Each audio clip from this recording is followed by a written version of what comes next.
سورہ یوسف، جس کو قرآن نے احسن القصص کہا، نحن نقص علیک احسن القصص، خاص طور پر بڑا سبق ہے اس صورت میں، اس لیے اس کو اتنا اہم بتایا گیا۔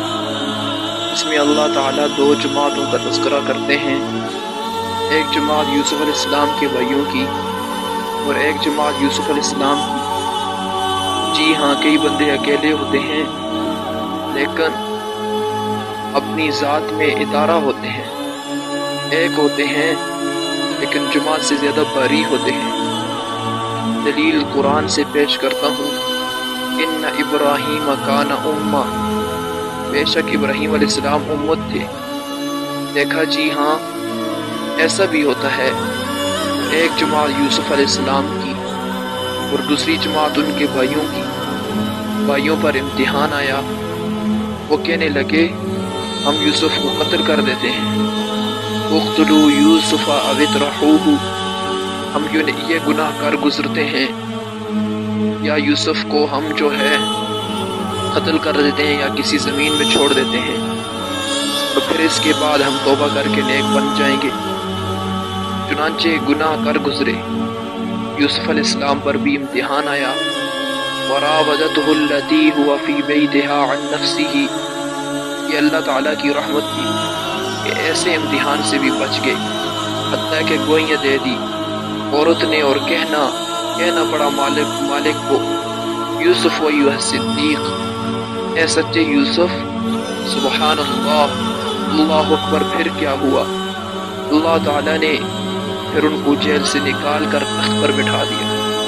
پھر یوسف علیہ السلام نے کہا مجھے جو ہے تم یہاں کا خزانچی بنا دو۔ نبی تھے، اللہ تعالیٰ نے انہیں صلاحیت بھی دی، عطا فرمائی تھی، وہ حکومت کی باغ دوڑ سنبھال سکتے تھے، حکومت چلا کر دکھائی، قحط پڑ جاتا ہے، بھائیوں کی جماعت ساری کی ساری قحط کا شکار ہو گئی، یوسف علیہ السلام اس قحط میں تخت پر بیٹھے ہوئے ہیں، اس کا اللہ تعالیٰ نچوڑ نکالتے ہیں، قرآن پاک میں منظر بیان کرتے ہیں۔ عجیب ہے وہ منظر، یوسف علیہ السلام کے بھائی آ رہے ہیں اللہ مانگنے کے لیے، پیسے پورے نہیں ہیں، اللہ پورا مانگتے ہیں، کہتے ہیں کہ پیسے تو پوری نہیں، آپ کوئی صدقہ خیرات کر دیں۔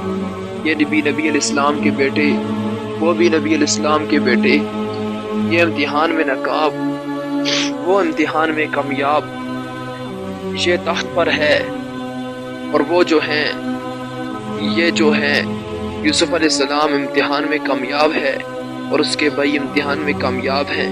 یوسف علیہ السلام تخت پر ہے اور اس کے بھائی فرش پر ہیں۔ قرآن نقشہ بیان کرتا ہے، سبحان اللہ، قربان جائیں کیا کتاب ہے۔ فرمایا قالو، کہنے لگے، یا ایھا العزیز، اے عزیز مصر، مسنا واہلنا الضر وجئنا ببضاعۃ مزجاۃ فاوف لنا الکیل وتصدق علینا ان اللہ یجزی المتصدقین، ہمیں اور ہمارے اہل خانہ کو تنگ دستی نے بے حال کر دیا، اور ہم پیسے بھی اتنے لائے ہیں جو پورے نہیں، ہمیں وزن پورا دے دو اور ہمارے اوپر صدقہ خیرات کر دیجئے۔ بے شک اللہ تعالیٰ صدقہ دینے والوں کو جزا دیتا ہے۔ جب یوسف علیہ السلام نے دیکھا کہ یہ حالت ہو گئی، پوچھا ما فعلتم بیوسف، تم نے یوسف کے ساتھ کیا کیا تھا؟ انک لانت یوسف، کیا آپ یوسف ہیں؟ قال انا یوسف وہذا اخی، ہاں میں یوسف ہوں اور یہ میرا بھائی بنیامین ہے، تحقیق اللہ نے ہم پر احسان کیا، انہ من یتقی ویصبر، جو متقی ہوتا ہے اور اپنے اندر صبر و ضبط پیدا کرتا ہے، فإن اللہ لا یضیع اجر المحسنین، بے شک اللہ تعالیٰ نیکوکاروں کے اجر کو ضائع نہیں کرتا، کبھی نہیں کیا کرتا۔ لہٰذا ہر دور میں اور ہر زمانے میں جو یوسف صفت بنے گا، اللہ تعالیٰ فرش سے اٹھا کر عرش پر بٹھا دے گا۔ دیکھنا، دنیا بھی بنے گی اور آخرت بھی بنے گی، اور الحمدللہ اس امت میں ایسے اولیاء گزرے ہیں جنہوں نے پاک دامنی کے انمٹ نقوش چھوڑے ہیں۔ سلیمان بن یسار امام اعظم ابو حنیفہ رحمۃ اللہ علیہ کے اصحاب میں سے تھے، ان کے پاس کثرت سے آتے جاتے تھے، ان کا شمار وقت کے محدثین اور صوفیاء میں ہوتا تھا، وہ بہت ہی خوبصورت تھے۔ ایک ایک مرتبہ ایک عورت نے ان کی طرف گناہ کا پیغام بھیجا اور کہا کہ میں آپ کی خوبصورتی کی وجہ سے آپ پر فریفتہ ہوں، اب موقع ہے، لہٰذا آپ میرے گھر آ جائیں تاکہ میں اپنی حسرت پوری کر سکوں۔ انہوں نے جواب میں کہا معاذ اللہ، میں اللہ کی پناہ چاہتا ہوں۔ جب وہ رات کو سوئے تو انہیں خواب میں سیدنا یوسف علیہ السلام کی زیارت نصیب ہوئی۔ سیدنا یوسف علیہ السلام نے فرمایا سلیمان بن یسار، میں تو اللہ کا نبی تھا، میرے ساتھ اللہ کی حفاظت تھی، جب میرے سامنے گناہ پیش ہوا تو میں نے کہا تھا معاذ اللہ، لیکن نبوت کی حفاظت کے ساتھ کہا تھا۔ کمال تو نے دکھا دیا ہے، تو نے دکھایا ہے کہ ولی ہو کر وہ کام کیا جو وقت کا نبی کیا کرتا ہے۔ انڈیا میں ایک بزرگ تھے، خواجہ مشکی رحمۃ اللہ علیہ تھے۔ ان کے جسم سے مشکی سی خوشبو آتی تھی، لیکن حیران ہو کر پوچھتے تھے کہ آپ کیسی خوشبو لگاتے ہیں، کہ آپ کے کپڑے ہر وقت معطر محسوس ہوتے ہیں۔ کسی نے ایک مرتبہ بہت مجبور کیا تو وہ فرمانے لگے میں تو کوئی خوشبو نہیں لگاتا۔ اس نے کہا آپ کے کپڑے سے خوشبو کیسی آتی ہے؟ انہوں نے کہا واقعہ ہے یہ ہے، ایک مرتبہ میں کسی گلی میں سے گزر رہا تھا، ایک مکان کے دروازے پر ایک بوڑھی عورت کھڑی تھی۔ اس نے مجھے دیکھ کر کہا کہ گھر میں کوئی بیمار ہے، تم نیک بندے نظر آتے ہو، اس کو کچھ پڑھ کر پھونک دو، ہو سکتا ہے ٹھیک ہو جائے۔ میں نے اس پر اعتماد کیا اور گھر کے اندر چلا گیا۔ جب اندر گیا تو اس نے تالا لگا دیا۔ اس کے بعد گھر کی مالکہ سامنے آئی، اس کی نیت میرے بارے میں بری تھی۔ وہ کہنے لگی کہ میں روزانہ تجھے گزرتے ہوئے دیکھتی تھی، میرے دل میں برائی کا خیال پیدا ہوتا تھا، چنانچہ میں نے آج تجھے اس بوڑھی عورت کے ذریعے گھر بلایا ہے، لہٰذا اب میں گناہ کرنا چاہتی ہوں۔ جب اس نے نیت کا اظہار کیا تو میں بہت پریشان ہوا۔ میں نے اس کا مطالبہ ماننے سے انکار کر دیا اور باہر نکلنے کی بہت کوشش کی، لیکن وہ کہنے لگی اب تالا لگ چکا ہے، اگر نہیں مانو گے تو میں شور مچاؤں گی اور بہتان لگا کر سنسار کراؤں گی۔ اب دو باتوں میں سے ایک بات کا انتخاب کر لو، یا تو سنسار ہونا پسند کر لو یا پھر میرے ساتھ گناہ کا ارتکاب کر لو۔ اس کی یہ بات سن کر میں بہت پریشان ہوا۔ بالآخر اللہ تعالیٰ نے میرے ذہن میں تجویز ڈالی تو میں نے اس سے کہا کہ مجھے بیت الخلاء میں جانے کی ضرورت ہے، لہٰذا میں فارغ ہو کر تم سے بات کروں گا۔ اس عورت نے سوچا کہ چلو آمادہ تو ہو گیا ہے، تاہم اس نے مجھے بیت الخلاء کی جگہ دکھا دی۔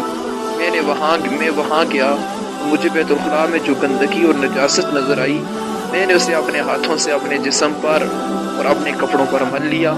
جب میں باہر نکلا تو میرے جسم سے سخت بدبو آ رہی تھی، چنانچہ جب اس عورت نے مجھے دیکھا تو اس کے دل میں میری نفرت پیدا ہوگی اور وہ کہنے لگی یہ تو کوئی پاگل ہے، نکالو اس کو یہاں سے۔ یوں میں اپنا ایمان بچا کر اس گھر سے نکل آیا۔ اس کے بعد مجھے پریشانی ہوئی کہ میرے بدن اور کپڑوں سے لوگوں کو بدبو آئے گی، لہٰذا میں جلدی سے غسل خانے میں پہنچا اور میں نے اپنے بدن اور کپڑوں کو دھویا اور پاک کیا۔ جب گیلے کپڑے پہن کر باہر نکلا اس وقت میرے جسم سے خوشبو آنے لگی۔ اللہ اکبر! ان کا اصل نام تو کچھ اور تھا، لیکن چونکہ ان کے جسم سے مشکی خوشبو آتی تھی اس لیے لوگ انہیں خواجہ مشکی کہہ کر پکارتے تھے۔ ایک موٹی سی بات ذہن نشین کر لینی چاہیے کہ نیکی سے جسم سے خوشبو آتی ہے اور گناہ سے جسم سے بدبو آتی ہے۔ ہر نیکی خوشبو ہے اور ہر گناہ بدبو ہے۔ انسان کو چاہیے کہ نہ تو وہ اپنی عبادت پر بے ناز کرے اور نہ ہی اپنے آپ پر اعتماد کرے۔ ایک دفعہ کسی نے حضرت عمر رضی اللہ تعالیٰ عنہ کو دیکھا کہ اپنے دروازے کی دہلیز پر بیٹھے ہوئے ہیں۔ اس نے انہیں سلام کیا اور آگے چلا گیا۔ تھوڑی دیر کے بعد پھر واپسی پر اسی راستے سے گزرنے لگا تو دیکھا کہ ابھی تک حضرت عمر رضی اللہ تعالیٰ عنہ دروازے کی دہلیز پر بیٹھے ہوئے تھے۔ وہ حیران ہو کر پوچھنے لگا اے امیر المومنین، آپ دروازے پر اس وقت سے بیٹھے ہوئے ہو، کب کے بیٹھے ہوئے ہو؟ آپ فرمانے لگے کہ میری بیٹی حفصہ ام المومنین ہے، وہ آج گھر آئی ہوئی ہے اور میری بیوی گھر پر نہیں ہے، جس کی وجہ سے وہ گھر میں اکیلی ہے، اس لیے میں نے گھر میں اس کے پاس بیٹھنے کے بجائے یہاں دروازے پر بیٹھنا پسند کیا۔ اللہ اکبر! ہمارے اسلاف اس شیطان مردود کے شر سے اس قدر بچتے تھے، اس مردود کی چالوں کو اس وقت تک سمجھنا ممکن نہیں ہے جب تک اللہ تعالیٰ کی مدد شامل حال نہ ہو۔ ہمیں چاہیے کہ ہر وقت ہم چوکنے رہیں